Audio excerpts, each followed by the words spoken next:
ভাইয়া বর্তমানে আমি আছি ফটিকছড়ির পশ্চিম পাশে। এক ভাইয়া আমাকে বলেছিল, ভাইয়া আপনি একটু আমার বাড়িতে যেয়ে আমার গাছের আমার শখের একটা গাছ রোপণ করছি, গাছটা দেখার জন্য আপনাকে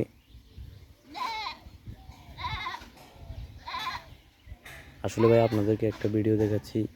এই গাছটা হচ্ছে মূলত 8-12 মাস ফলন দেয় গোয়াম গাছ। এটা সদিয়ার গোয়াম বলে পরিচিত। বর্তমানে এখানে পেয়ারা মিনিমাম 10 থেকে 20টা হবে, আবার ফুল আসতে যাবে করা আছে বর্তমানে।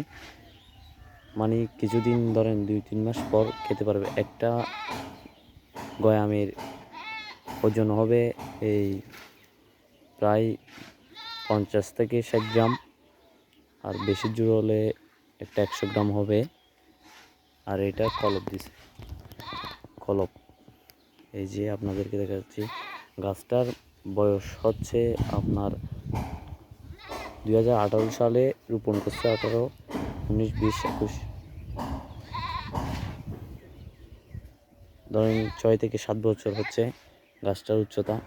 গাছটার নিচে 3 ফুট নিচে ছিল, 3 ফুট মানে ভিতরে 3 ফুট নিচে আছে ওনার গোড়া। বর্তমানে আপনাদেরকে দেখাচ্ছি। আর এগুলো হচ্ছে শখের ওনার কলা বাগান প্রচুর কলা আছে। এগুলো চাইলে আপনারা এভাবে শখের কলা বাগান করতে পারেন, কারণ এগুলো পরিচর্যাভাবে রোপণ করতে হবে। যেভাবে রোপণ করতে হবে সেভাবে হচ্ছে আপনাদের বর্তমানে কাজ করতে হবে। যে প্রথমে আপনাকে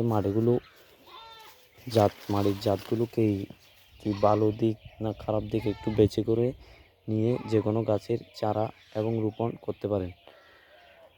সরাসরি রোপণ করলে নষ্ট হয়ে যাবে গাছের চারা।